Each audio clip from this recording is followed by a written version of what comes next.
Tonight on The Struggle, using dating apps to solve crimes, buying homes in the modern age, and exploring the red planet with a chopper.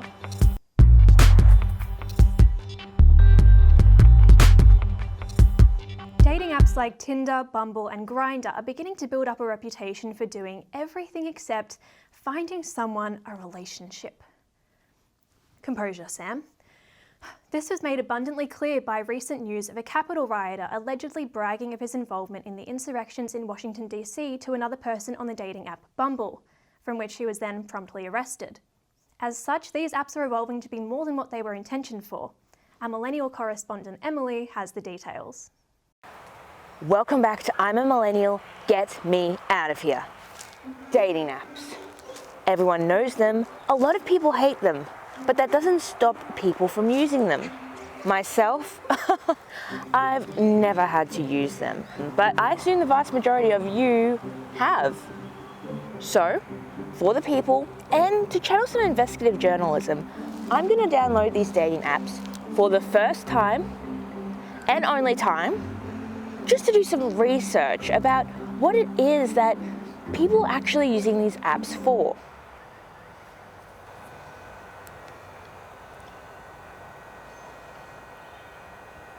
It must have been my sister's, linked to my sister's account. I don't know. That's a bit weird, isn't it?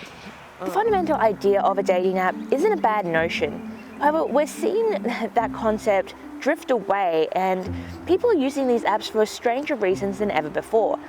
From originally trying to just find a relationship to purely hookups, the evolution change has basically begun to be, if you want it, you can find it.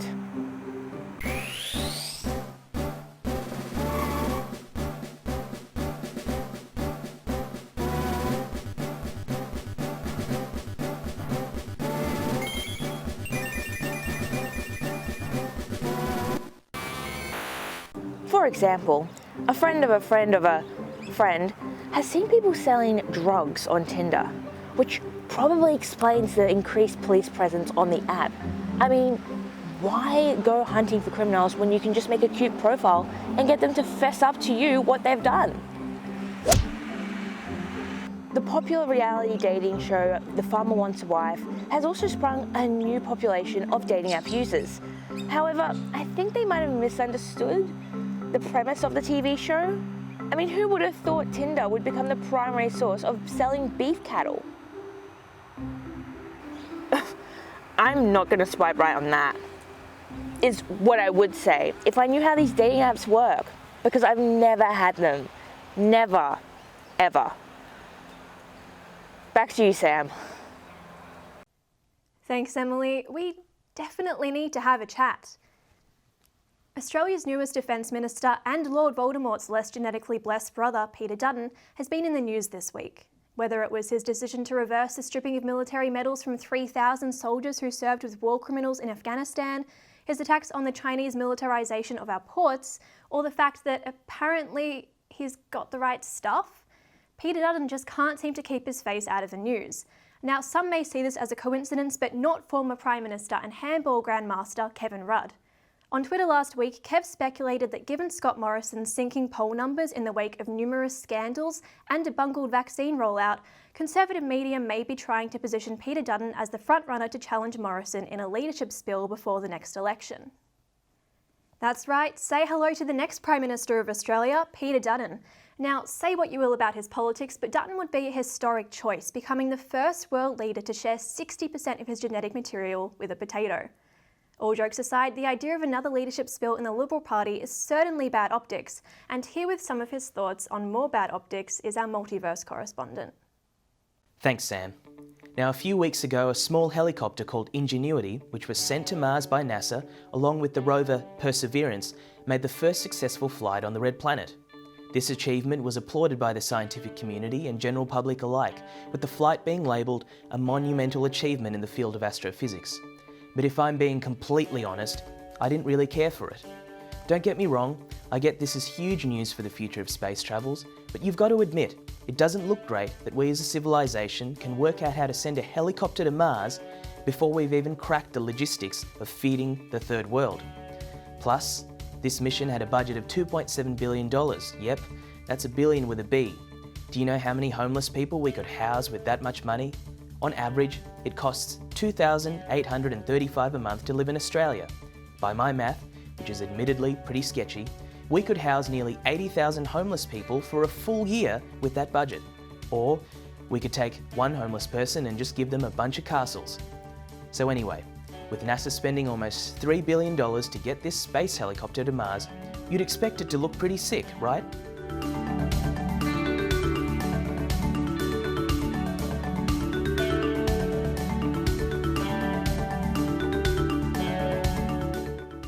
Yep, a 39-second hop, straight up, straight down. You'd think if NASA was putting in all that effort, they'd at least bring with them a basketball hoop for Perseverance to dunk on. Also, what kind of name is Perseverance? This thing got carried to Mars, did a 40-second bunny hop, and all of a sudden, it persevered? Personally, I would have gone with Space Chopper, but that's just me. Anyway, I guess this is a win for science and whatever. But we've got some pretty big problems back on Earth too, and sometimes it'd be nice for us to get some of that innovation as well. Back to you, Sam. Right on, Phil. We're off to a quick break.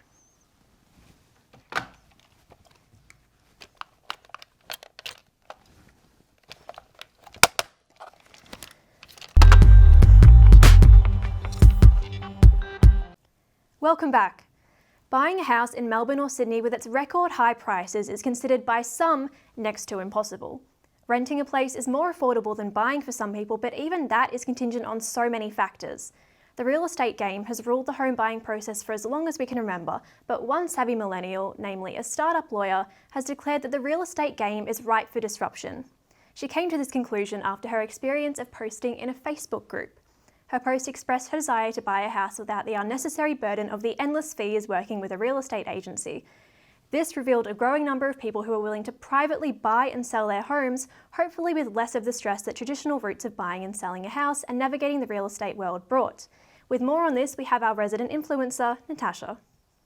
Going once, going twice, and for the final time, having to deal with this sort of stuff. There's a new way to buy a house, and it's right in the palm of your hands. For too long, millennials have been forced to accept the games of the real estate world.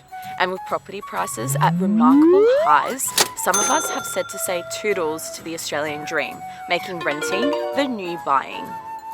This was all well and good until COVID hit, which made a bunch of us serious about some old-fashioned stuff, like getting married and all of that. Fair enough, you want some security, and having your own place is one way to go about it. Okay, let's give this a shot. Hey, are you available? Yes. Okay. Do you take cash? Come over. See, guys, it's all well and good. I think this is actually working, and no middlewoman. Hey Don, how's it going?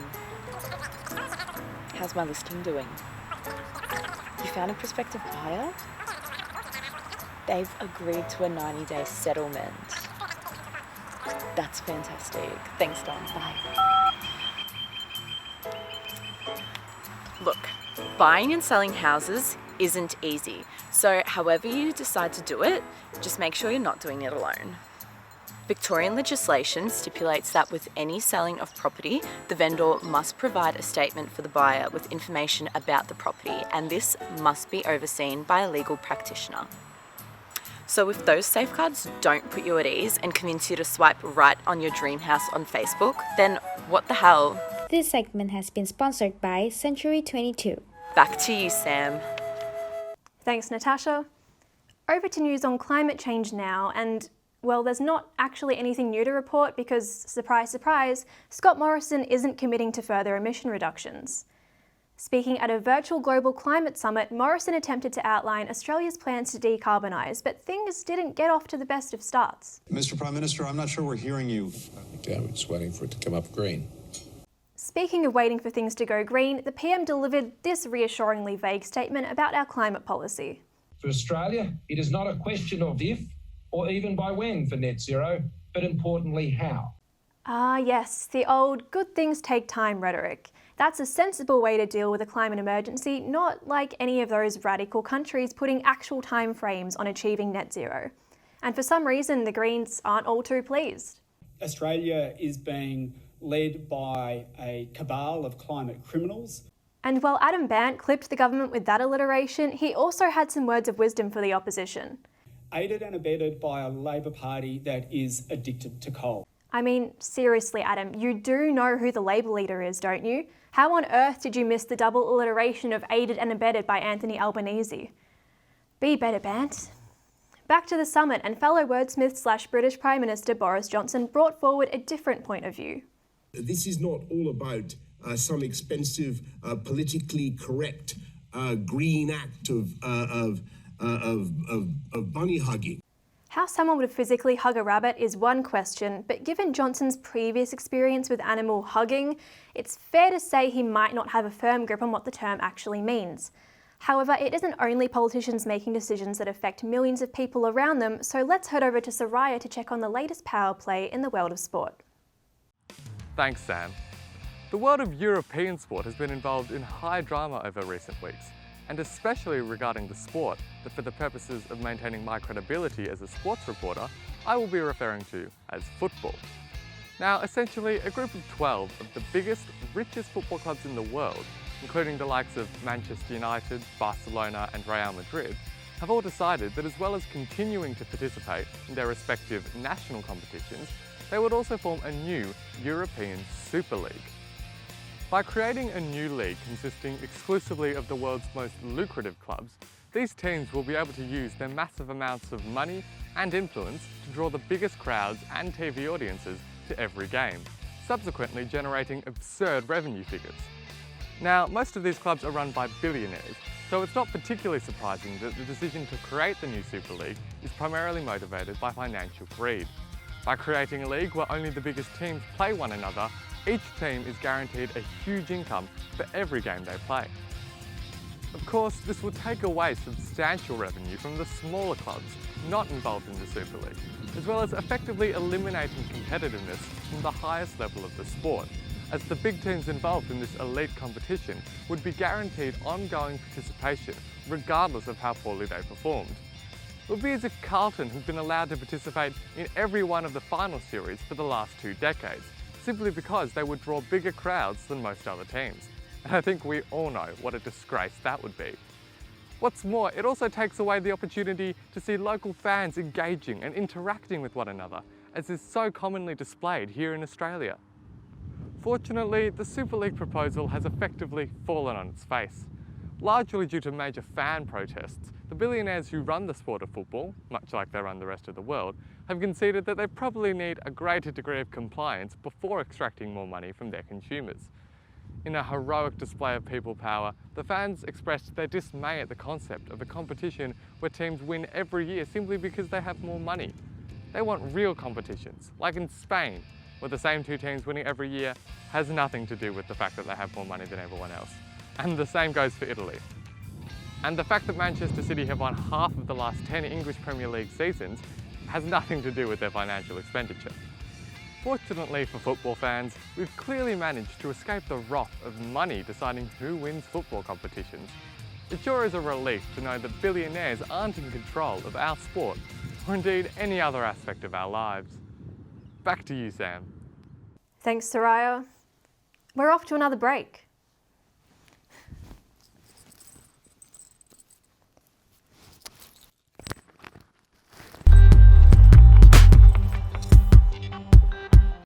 Welcome back again. The past decade has seen a surge in the number of gender reveal parties, with their popularity spreading through social media. The reveal itself often features coloured cakes, balloons, or sometimes even the dumping of hundreds of litres of coloured water, which gives a whole new meaning to the term baby shower.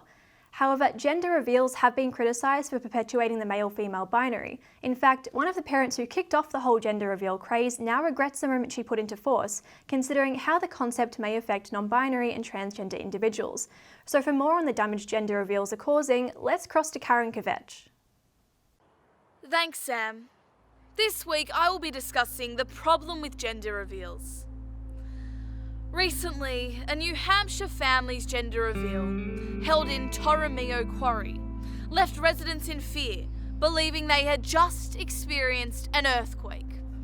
Now you may be wondering, how on earth does this occur? Well, the intelligent family in question decided that using an explosive containing 36 kilograms of tannerite would be a fantastic idea. The explosion was so severe that it left neighbours reporting that pictures had been knocked off their walls and that there were cracks in the foundations of their houses.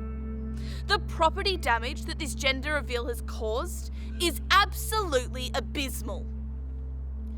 In even more alarming news, this is not the first time that a gender reveal has gone awry and led to a devastating outcome. The El Dorado fire, which spread rapidly through Northern California, was started during a gender reveal held on the 6th of September 2020. The fire led to the fatalities of 25 people and caused significant property damage. 2 pilots also recently lost their lives in Mexico when the plane they were flying went down while they were trying to announce the gender of a family's baby through the use of a banner. Excessive gender reveals are unnecessary and destructive. The property damage and fatalities that they cause are not worth the views they obtain on social media.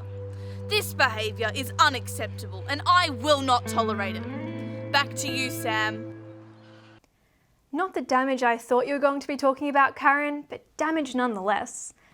Moving on then, and movie addicts and celebrity fashion critics alike all come together for the Oscars. Whether you're there for the awards or to see some heartwarming acceptance speeches to inspire you, the Oscars can provide it all. Well, usually, that is. Oscar season is here, but they are a little bit more controversial than ever. First off, it was at a brand new location and took place 2 months later than usual. If that wasn't enough, the Academy decided to spice things up and save Best Actor for last instead of the usual Best Picture category. While this was a little odd, people just assumed that this rearrangement was done as a build-up for Chadwick Boseman, who was expected to take away the award for Best Actor posthumously. However, the biggest controversy of all was that he didn't win. This had Twitter fans raging, and even winner Anthony Hopkins said he did not expect to receive the award, and in his speech he paid tribute to Boseman. The Oscars were certainly a unique one, and our celebrity chef can tell you all about it. When you think about the Oscars, you probably think of red carpets, gold awards, stunning garments, and an overdose of celebrities. However, I bet the one person you don't think about is the chef. But little do you know that I have a key role. Not only have I catered for these type of events countless times, but I'm also privy to rubbing shoulders with some of the biggest names in the biz. TMZ, watch out, because I have all the best insights to give.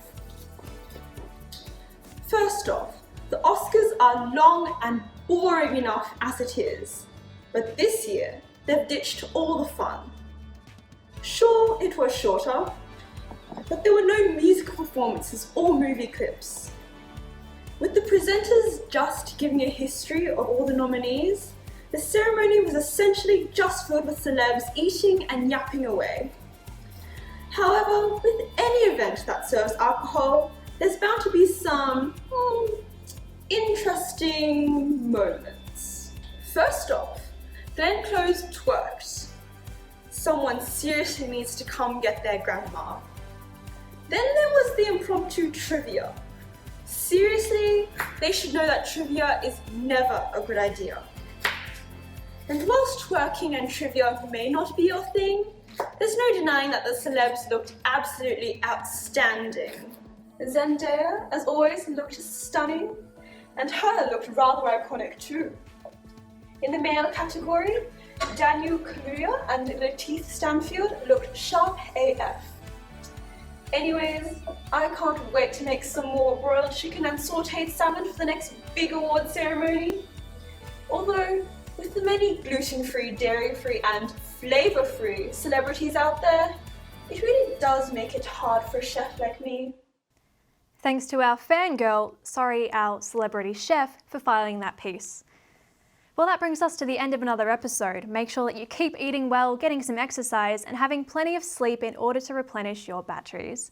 Until next week, the struggle, it's real.